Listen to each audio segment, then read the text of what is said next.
인사하고 말씀을 나누겠습니다. 우리 주님이 오심으로 이 땅에 평화가 임했습니다.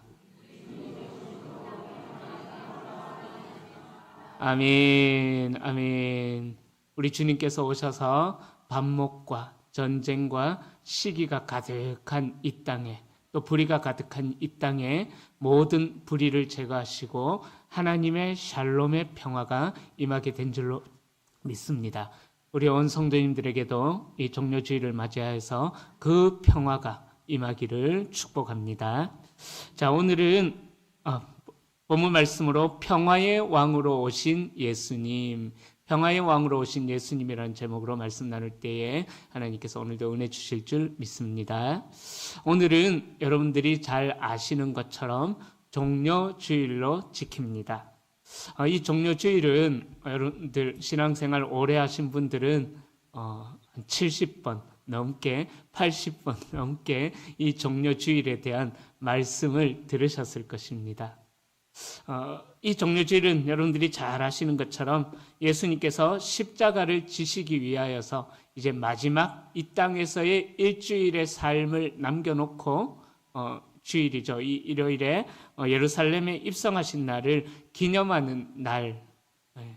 그래서 우리가 이 종료주일에 우리의 구원자로 오신 평화의 왕이신 예수님을 찬양하자. 그런 내용으로 우리가 참 많은 말씀을 들었을 것입니다. 잘 알고 있을 것입니다.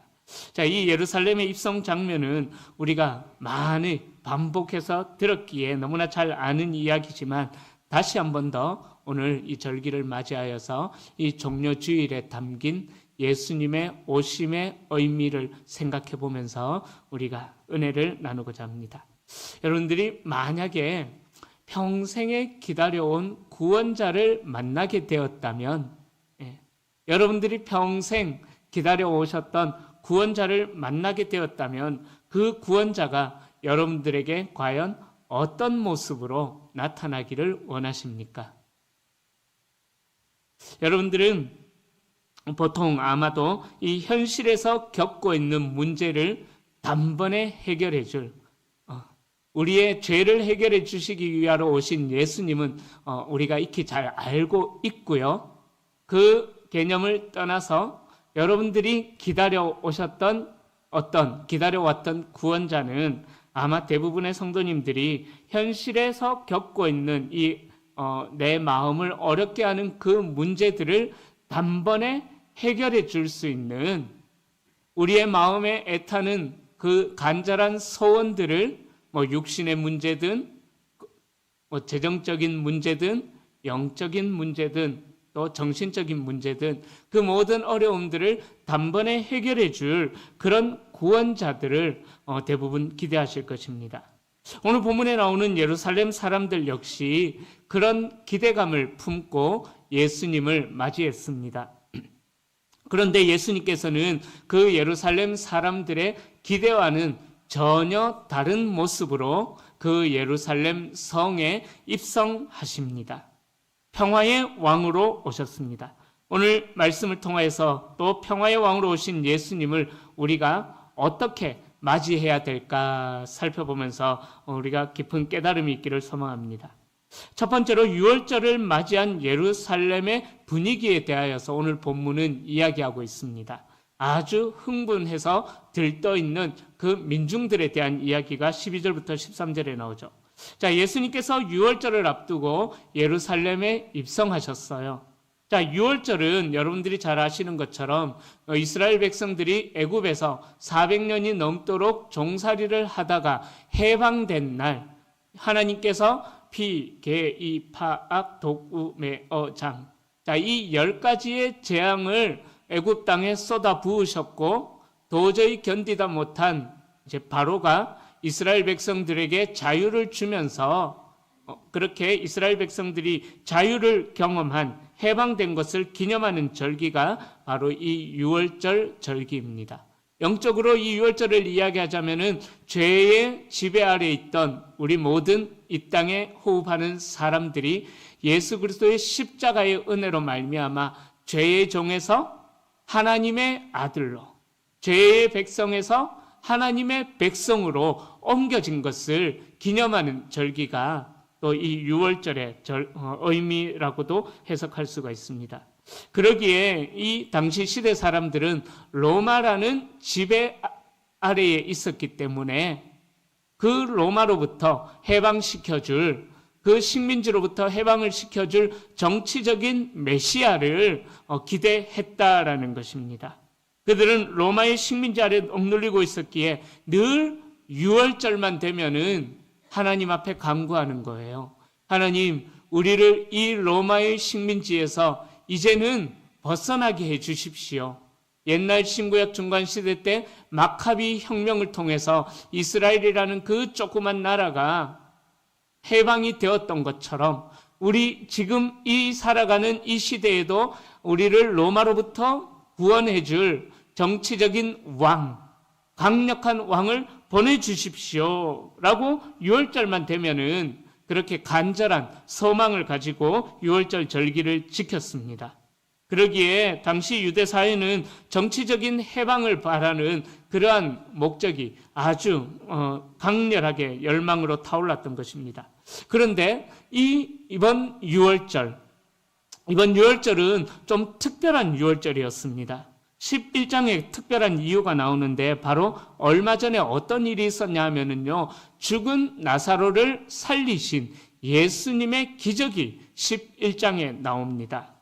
죽은 나사로를 살리신 사건은 안 그래도 로마로부터 압박받고 고난을 받고 있는 그 당시 유대인들에게 죽은 자를 살릴 능력이 있는 예수가 이 땅에 왔다라는 것은 그 당시 유대인들에게 아주 큰 소망이 되었던 것입니다. 예수님에 대한 기대를 폭발적으로 끌어올렸던 것입니다. 나사로를 살리신 사건뿐만이 아니죠. 예수님께서 이 땅에 오셔서 얼마나 많은 기적을 행하셨지 않습니까? 죽은 자를 살린 것뿐만 아니라 눈먼 자도 눈뜨게 하시고 앉은 뱅이들도 일으키게 하시고 또 말 못하는 자들도 말하게 하시고 듣지 못하는 자들도 듣게 하시고, 그죠? 또 오병이어 물고기 2마리와 보리떡 5개로 무려 5,000명이 넘는 인원, 또 칠병이어 사건도 있었죠. 오병이어 사건 바로 직후에 칠병이어 사건을 통해서 7,000명을 먹이는 그런 사건도 있었습니다. 자, 그런 신적인 권능의 능력을 행하시는 분이 있다면은, 그 사람이 우리의 리더가 된다면은 당연히 로마 그 정도야 싹 쓸어버릴 것이다 라고 기대를 했다라는 것이죠. 자, 그런 이제 예수님의 신적인 권능의 소문을 듣고 예수님이 예루살렘에 입성하니까 그 예루살렘 땅이 어떻게 되었을까요? 난리가 났겠죠. 막 시끌벅적했겠죠. 이런 능력을 행하시는 분이라면 우리의 메시아가 틀림없다. 드디어 우리를 로마로부터 해방해 줄 구원자가 나타났다. 그렇게 생각을 했었던 것입니다. 그래서 사람들은 예수님을 향하여 환영의 인사를, 환영의 외침을 외치면서 종려나무 가지를 흔들면서 호산나 호산나 다윗의 자손이여 우리를 구원하소서라고 외쳤다라는 것입니다. 자, 이 유대인들이 흔들었던 종려나무 가지는 유대인들에게는 그냥 일반적인 나무, 일반적인 풀이, 일반적인 가지가 아니었습니다. 고대 유대 사회에서 이 종려나무 가지가 상징하는 것은 승리의 상징이었거든요. 승리로 인해서 누려진 평화의 상징이 바로 이 종려나무 가지였습니다. 그러기에 특히 이 유대인들은 마카비 혁명으로 일어났던 독립전쟁에서 승리한 후에 성전에다가 종려나무 가지를 꽂아놓고 하나님께 영광을 돌렸던 그런 과거 역사도 있었습니다. 그래서 그들은 로마 제국의 압제를 끝낼 전쟁의 영웅을 기다리고 있었고 원하고 있었기 때문에, 그래서 이들이 종려나무 가지를 흔들면서 예수님을 맞이했다라는 것은 예수님을 어떤 죄에서 해방시켜줄 구원자로 보았던 것이 아니라 단순한 환영을 넘어서 이 로마로부터 압제당하고 있는 그 모든 압제로부터 끝내줄 왕의 영접이었다라는 것입니다. 백성들은 그렇게 호산나를 외치며 다윗 왕조의 재건을 꿈꾸었고요. 예수님께서 정치적인 메시아, 혁명적인 왕의 모습을 그 종려나무 가지에 투영해서 흔들면서 호산나, 호산나라고 외쳤다라는 것이죠. 자, 호산나 주의 이름으로 오시는 이 곧 이스라엘의 왕이여. 여기서 호산나는 단순한 찬양이 아닌 것입니다. 히브리어로는 호시아나라고 그렇게 이야기를 하는데요. 즉, 이 호시아나라는 말의 뜻은 우리를 구원하소서라는 말의 뜻입니다. 즉, 이 백성들의 호산나라는 외침은요, 시편에 나와 있어요. 시편 118편 25절과 26절을 인용한 구호인 것입니다. 그러니까 예수님께서 혁명적인 왕으로 예루살렘에 입성했다라는 것을 공적으로 인정한 호칭이었고 환호였다라는 것입니다. 자, 사람들은 그렇게 신적인 권능을 행하시는 예수님의 소문을 듣고 그 예수님이 모습에 자신이 원하는 왕의 모습을 투영시켜가지고 예수님을 바라봤다라는 것이죠. 무슨 말이냐면은 예수님을 바라볼 때에 이 사람은, 이 청년은 우리를 해방시켜줄 왕과 같은 사람이야 라는 안경을 쓰고 예수님을 바라봤다라는 것입니다. 그래서 그들은 왕을 맞이하는 군중처럼 기대와 설렘으로, 평상시에는 이 예루살렘 땅이 한 3만에서 4만 정도 인원이 살고 있는데 이 6월절만 되면은 얼마나 많은 인원이 모이냐면은 요세푸스라는 역사학자의 기록에 의하면은 무려 100만 명이나 되는 인원이 모일 정도로, 수십만에서 100만까지 모일 정도로 그 예루살렘 땅이 득식을 했다라는 것입니다. 자, 그렇게 모였던 사람들이 모두가 다 예수님의 그 신적인 권능의 소식을 들었기에 호산나 외치는 그 외침이 어떤 외침이었을까요?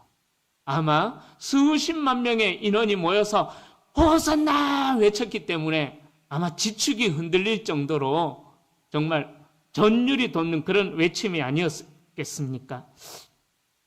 표면적으로 보면 이 장면은 왕을 환영하는 축제처럼 보입니다. 그러나 그 이면에는 예수님을 바라보는 사람들의 오해와 하나님의 계획 사이에 큰 간격이 벌어져 있었다라는 것입니다.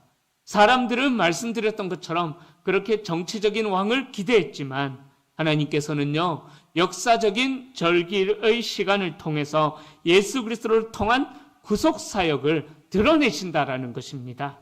6월절 어린 양이 잡혔던 그때, 6월절 때 어떤 일이 일어났습니까? 출애굽 시절에 어린 양을 잡아가지고 좌우 문설주 임방에다가 어린 양의 피를 바른 그 가정은 장자의 죽음이 임하지 않고 그 재앙이 넘어가는 일이 일어났잖아요. 마찬가지로 이 6월절 어린 양이 잡히는 그 절기 때에 바로 예수님께서도 어린 양으로 십자가를 지기 위해서 이 땅에 오셨다라는 사실을 하나님께서는 이 특별한 역사적인 절기를 통해서 드러내고 계신다라는 거예요. 그런데 사람들은 그 의미를 깨닫지 못하고 그저 예수님을 정치적인 해방을 이끌어줄 왕으로만 생각했다라는 것입니다. 여러분, 이런 사람들의 모습이 우리에게도 있지 않을까 생각해 보셨으면 좋겠습니다. 우리가 하나님 앞에 기도합니다. 하나님, 저에게 은혜를 주세요. 자비를 베풀어 주세요. 저희를 도와주세요. 우리를 이 고난에서 해결해 주십시오라고, 그렇게 우리를 구원해 주십시오라고 기도는 하지만은 우리가 하나님의 역사를 바라며 구하고 있는 그 구원의 기도가 그저 혹시 나의 이 암울한 환경을 바꿔주십시오, 나의 이 절망스러운 육체의 환경을, 육신의 형편을 하나님 좀 그럭저럭 살만한 환경으로 좀 고쳐주십시오. 예수님의 오심의 의미도 모르고 예수님이 구원자로 오셨지만 그 구원의 의미도 모르고 단지 어떤 육체의 이스라엘 백성들처럼, 유대인들처럼 그렇게 호산나 호산나 외치는 우리의 외침이 아닐까, 이 종료주의를 맞이하여서 좀 생각해 보셨으면 좋겠습니다. 예수님께서는 우리의 그런 기대를 뛰어넘어서 구원이라는 그 하나님의 계획을 이루어가고 계신다라는 것입니다. 단순히 어떤 육체적인 환경, 우리가 살아가는 이 땅의 어떤 형편이 달라지는 그것이 아니라 우리의 영적인 구원을 준비하고 계신다라는 것입니다. 사람들은 정치적으로, 경제적으로 구원을 외쳤지만은 그러나 하나님은 사람들의 기대보다 더 큰 구원의 역사를 준비하고 계신다라는 사실입니다. 자, 그렇게 두 번째로 사람들의 기대는 정치적인 해방에 쏠려 있었지만 두 번째로 나귀를 타신 예수님, 바로 평화의 왕으로 오신 예수님을 14절과 15절에서 증거하고 있습니다. 자, 사람들의 기대는 정치적인 해방에 쏠려 있었지만 예수님의 선택은 전혀 달랐습니다. 14절과 15절에 보면은요, 예수님께서는 어린 나귀를 타고 예루살렘에 입성하셨습니다. 이것은 성경 구약에 예언된 말씀을 이루려는 예수님의 의도적인 행위였습니다. 스가랴 9장 9절에 보면은 이렇게 말씀합니다. 시온에 따라 크게 기뻐할지어다. 예루살렘에 따라 즐거이 부를지어다. 보라, 내 왕이 내게 임하시나니 그는 공의로우시며 구원을 베푸시며 겸손하여서 나귀를 타시나니 나귀의 작은 것 곧 나귀 새끼니라. 이렇게 말씀하고 있습니다. 자, 고대 근동에서는요, 왕이 어떤 일에 출정할 때에, 나아갈 때에, 전쟁을 하러 나갈 때는 말을 타고 나갑니다. 군말을 타고 나갑니다. 그러나 평화의 때는 고대 근동 지역에서는 나귀를 타는 그러한 풍습이 있었습니다. 그런데 예수님께서는 전쟁의 말, 승리의 전차를 타고 오신 것이 아니라, 그런 왕이 아니라 평화의 상징인 어린 나귀를 타고 예루살렘 성으로 입성하셨다라는 것입니다. 예수님께서 나귀를 타셨다라는 것은 무력으로 힘을 앞세우는 그런 전쟁에서의 승리를 하는 왕이 아니라, 전쟁의 왕이 아니라 사랑으로, 평화로 세상을 변화시키는 그러한 겸손과 평화의 왕이라는 정체성을 가지고 이 땅에 오셨다라는 것을 말씀하고 있는 것입니다. 나귀를 타심은 십자가의 사랑으로 평화를 이루시려는 하나님의 구원 계획이 담겨 있는 의미다라는 것입니다. 여러분, 예수님의 평화가 바로 이런 방식의 평화입니다. 우리가 바라는 인생의 문제 해결자이신 예수님은 세상의 방식으로 이 땅에 정의를 세우는 것이 아니라 하나님의 방식으로, 평화의 방식으로 이 땅에 하나님의 나라를, 하나님의 공의와 하나님의 정의를 세워 나가신다라는 것입니다. 로마를 향한 폭력을 준비하는 것이 아니라 십자가의 그 사랑으로 사람들을 변화시키는 그러한 평화를 예수님께서 전하신다라는 사실입니다. 그런데 세 번째로 이해하지 못한 제자들, 그렇게 나귀를 타고 들어오시는 예수님을 이해하지 못하는 제자들의 모습과 깨닫는 은혜를 16절에서 말씀합니다. 16절을 보면은 제자들은 이 일을 그 순간에는 이해하지 못했다라고 기록합니다. 우리 16절 말씀 함께 읽어보겠습니다. 제자들은 처음에 이 일을 깨닫지 못하였다가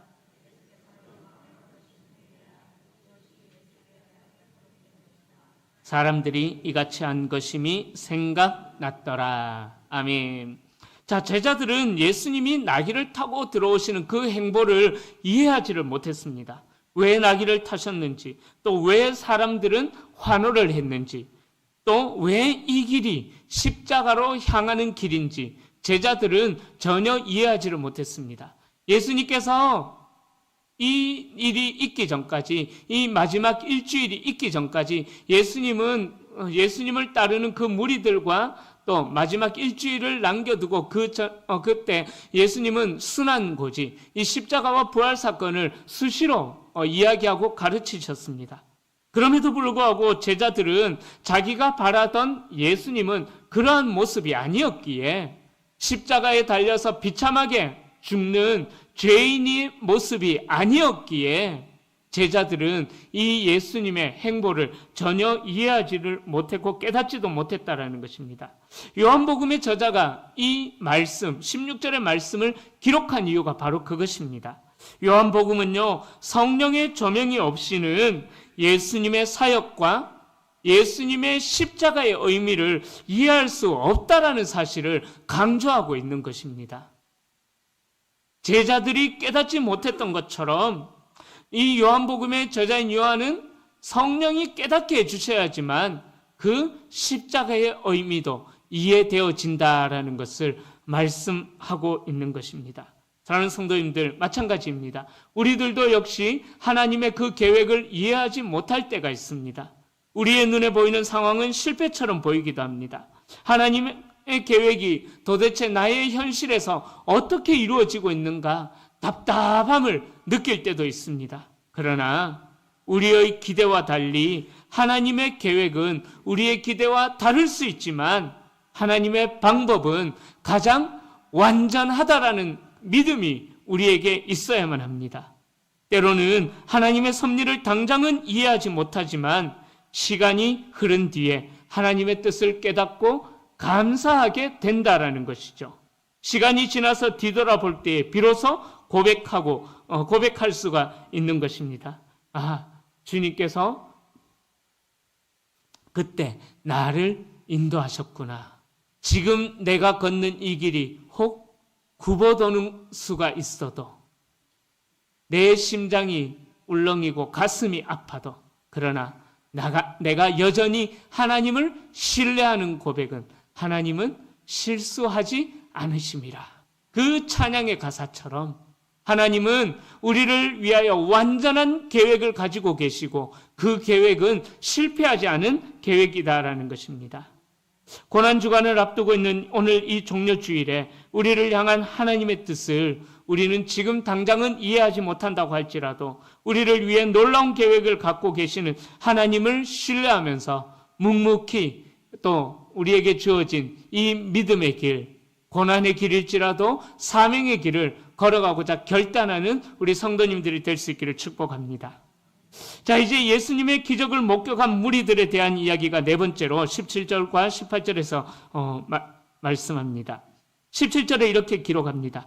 나사로를 무덤에서 불러내어 살리신 사건을 본 무리가 증언하였더라. 18절에도 보면은 무리가 예수를 맞이한 이유는 17절 말씀에 표적을 행하셨음을, 나사로를 살리시는 기적을 행하셨음을 들었음이었다라고 18절에서도 그렇게 말씀합니다. 자, 당시 나사로의 부활은 유대 사회에서 엄청난 이슈였습니다. 왜냐하면 죽음이 무엇으로부터 시작이 되어졌습니까? 죽음. 그렇죠. 죄의 삭슨. 뭐예요? 사망이라 로마서 말씀처럼 이 죽음이라는 것은 죄의 결과로 온 것이라고 생각하고 있었기 때문에 죽었던 나사로가 살아났다. 그 죽은 나사로를 살리시는 예수님이 그 기적을 행하셨다라는 그 기적은요, 그저 사사롭게 이야기할 수 있는 신앙의 근간을 흔드는 문제였기 때문에 사사롭게 이야기할 수 있는 그런 단순한 문제가 아니었습니다. 죽은 나사로를 살리신 그 사건은 예수님께서 단순히 병자를 고치신다거나 기적을 보여주시는 존재가 아니라 바로 죄와 죽음의 문제를 근원적으로 해결하실 수 있는 분이시다라는 사실을 죽은 나사로를 살리신 사건을 통하여서 예수님께서는 내가 생명의 근원이다. 나는 죄의 해결자다라는 것을 보여주는, 즉 예수님이 구원자이시다라는 그 사실을 증명하는 사건이 죽은 나사로를 살리신 사건이었습니다. 그러기에 이 예수님의 기적은 그 헤롯 왕이 예수님을 불러놓고 네가 그런 기적을 행하는 정말 마술사와 같은 자라면서 내 앞에서 그런 기적을 한번 행해봐라. 그런 헤롯이 기대하는 것처럼 단순한 이벤트가, 예수님의 기적은 단순한 이벤트가 아니라 예수님이 생명의 주인이심을 보여주는 하나님의 증거였다라는 것입니다. 그래서 그 기적을 본 무리들은 예수님을 단순한 선지자가 아니라 예수님이 메시아이시구나라는 것을 인식했다라는 거죠. 그래서 무리는 나사로를 살리신 표적을 증언하면서 예수님을 맞이하였습니다. 그들은 기적을 보고 예수님을 따라갔습니다. 그런데 여러분, 우리가 잘 기억하셔야 될 것이 있습니다. 이 기적이라는 것, 이 기적이 우리의 신앙의 목적이 되어서는 절대로 안 됩니다. 이런 어떤 신비한 일들이 우리의 신앙의 마침표가 되어서는 절대로 안 됩니다. 기적은 하나님을 더 경험하는 신앙의 시작일 뿐인 것입니다. 사람들은 기적을 통해서 예수님을 따르지만 기적보다 더 중요한 것은 예수님의 존재 자체, 예수님의 존재 자체가 더 중요한 것입니다. 그러니까 이 기적은 신앙이 약한 이들을 하나님께로 인도하는 표적이고 사인이 될 뿐인 것입니다. 진정한 신앙은 어떠한 상황 속에서도 하나님을 신뢰하는 그 믿음을 가진 것이 바로 진정한 신앙이다라는 것입니다. 오늘 이 시대도 하나님의 은혜를 경험한 사람들의 이야기가 누군가의 삶을 변화시키기도 합니다. 교회 안에서 말씀할 때, 저분이 예수 믿고 나서 변화됐어. 도저히 정말 인간 같지 않은 인간이었는데 저 인간이 드디어 곰이 인간이 된 것처럼 사람이 된 것 같아. 라는 그런 말들을 하는 분들도 있죠. 하나님께서 응답하셨다. 물론 그런 기적을 통해서 하나님의 살아계심을 보기도 합니다. 우리가 기적의 증인이 되어야 하기도 합니다. 그러나 그런 사건이 아닐지라도 나사로가 죽음에서 살아난 극적인 그런 변화가 사건이 아닐지라도 나의 삶에 늘 함께 하시고 나를 붙들어 주시는 하나님의 은혜를 우리가 증거하는 것만으로도 그것이 기적이 된다는 것이죠. 나를 지으신 이가 하나님, 나를 부르신 이가 하나님, 나를 보내신 이도 하나님, 나의 나 된 것은 다 하나님 은혜라. 아멘. 우리가 살아있는 것만으로도 하나님의 기적이요, 하나님의 은혜인 것입니다. 그러기에 너무 그런 신비한 현상에 여러분들 목말라 하지 마십시오. 매 순간 하나님의 은혜를 누리는 것만으로도, 그것을 또 보여주는 것만으로도 우리가 복음을 전하는 자가 된다는 것입니다. 자, 그런데요, 이러한 기적을 보았음에도 불구하고 19절 마지막 절에서는 바리새인들의 탄식이 나옵니다. 바로 하나님의 계획은 막을 수 없음을 증명하고 있는 것입니다. 19절 말씀 우리 함께 읽어봅니다. 바리새인들이 서로 말하되 볼지어다 너희 하는 일이 쓸데없다. 보라 온 세상이 아멘. 자, 바리새인들은 어떤 자들이었냐 하면은요, 유대 사회에서 가장 존경받는 영향력 있는 사람들이었습니다. 왜냐하면 대제사장들은 백성들에게 하여튼 그 제물을 통해서 하나님 앞에 예배드리면서 나오는 제물을 통해서 백성들의 피를 빨아먹는 그러한 악한 자들이었거든요. 그런데 이 바리새인들은 겉으로는 외식을 할지라도 그래도 이 대제사장과는 조금은 결이 다른 사람들이었습니다.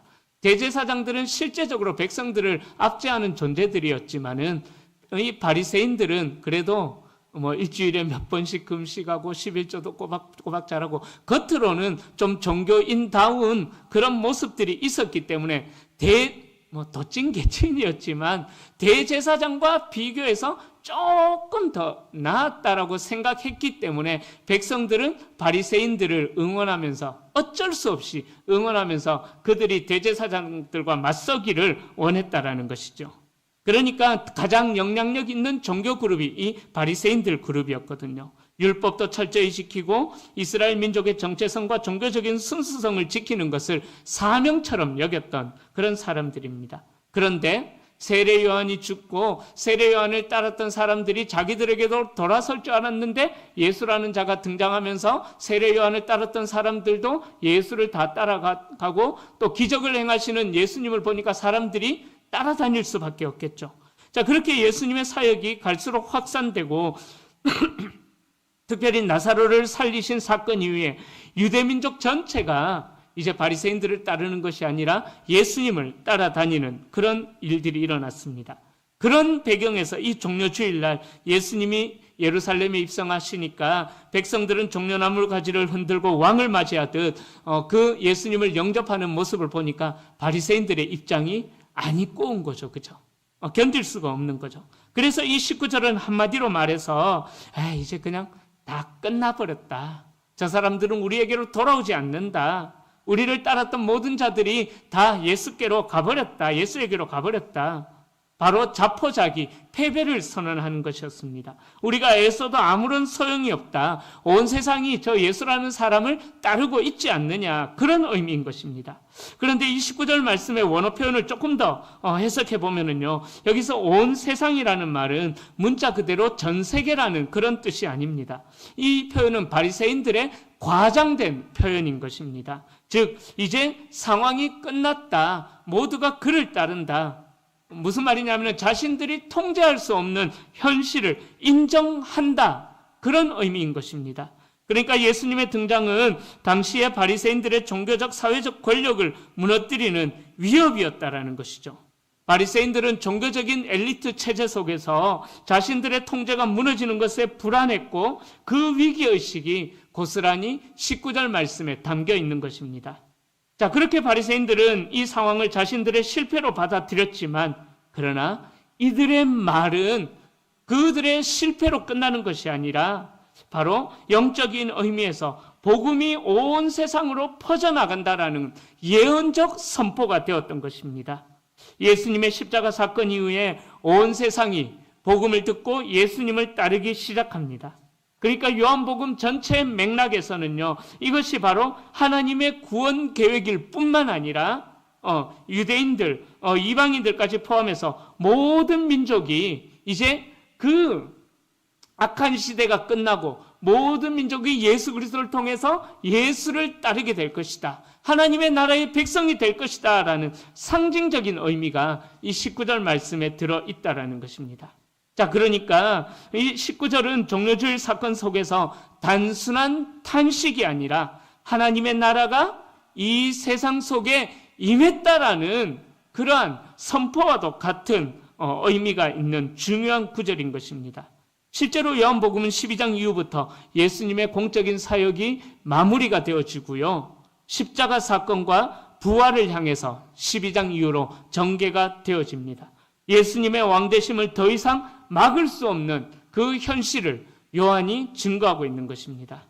자, 그처럼 이 세상의 권력은 예수님을 두려워합니다. 그러나 주님의 나라는 세상 권력과는 다른 방식으로 이루어지게 된다라는 것이죠. 인간적인 계획이 아니라 하나님의 주권 속에서 구원의 역사가 진행이 되어진다라는 것입니다. 지금까지 우리를 인도하셨던 그 하나님의 인도하심이 계속 어느 것도 막지 못하고 계속 되어질 것이다라는 의미가 바로 이 19절 말씀이 주는 중요한 의미가 되는 것입니다. 자, 그렇다면은 이 말씀을 정리하겠습니다. 자, 이렇게 제가 배경과 이 말씀, 각절 말씀들이 주는 의미에 대하여서 말씀을 드렸는데, 그렇다면은 마지막으로 예수님을 맞이하는 종려주일, 진짜 종려주일, 여러분들 이 종려주일을 어떻게 보내셔야만 하겠습니까? 여러분, 종려주일은 단순히 종려나무 가지를 흔들면서 축제하는 그런 날이 아닙니다. 우리의 마음속 왕좌에 평화의 왕 대신 예수님을 우리의 마음속에 모시는 날이 종려주일의 진정한 의미입니다. 그래서 종려주일은 사람들의 환호로 시작하지만 그 마무리는 어떻게 마무리가 되어질까요? 십자가 사건으로. 사람들의 환호를 시작한 종려주일은 십자가 사건으로, 구원의 완성으로 마무리가 되어졌다라는 것입니다. 그리고 십자가 뒤에는 부활과 영원한 승리가 보장되어 있음을 예수님께서는 이 종려주일을 통하여서 우리에게 말씀하고 있는 것입니다. 그런데 우리는 예루살렘 사람들처럼 우리의 환경이 바뀌기만을 바라는 그런 좁은 구원만 바라고 있는 것은 아닐까. 이 종려주일에 한번 깊은 묵상이 있기를 소망합니다. 우리는 하나님을 신앙한다고 하면서도 나의 뜻, 나의 기대를 채워줄 뿐으로만 하나님을 생각하는 것은 아닐까요?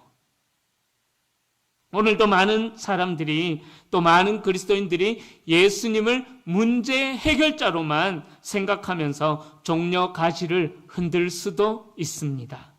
그러나 우리는 이제 말씀을 들었기에 예수님을 우리의 삶의 순간의 문제를 해결해 주시는 분이 아니라 우리의 모든 문제를 뛰어넘어서서 우리가 문제의 상황, 그로 인해서 고난의 상황을 지나간다고 할지라도 마치 모판 위를 걸어가는 것 같은 그런 고난의 상황에 우리가 처해진다고 할지라도 하나님의 승리는 우리를 향해 있다라는 그 믿음이 흔들리지 않기를 축복합니다. 종려나무 가지를 흔들던 사람처럼 기대에 따라 그 믿음이 흔들리는 것이 아니라 어떠한 상황 속에서도 흔들리지 않는 그 믿음을 우리가 하나님 앞에 종려나무로 흔들면서 승리하신 왕을 찬양하는 이 종려주일이 될 수 있기를 축복합니다. 그래서 이 고난주간을 지나 부활절을 향해 가는 우리의 걸음도 평화의 왕으로 오신 예수님을 진심으로 모시고 따르는 믿음의 성도님들이 될 수 있기를, 그러한 길을 걸어가는 우리 모든 성도님들이 다 되어셔서 우리의 삶이 종려나무 가지가 되어서 주님을 높이는 그러한 영광스러운 삶을 살아가는 우리 성도님들이 다 되시기를 주님의 이름으로 간절히 축원합니다. 기도하겠습니다.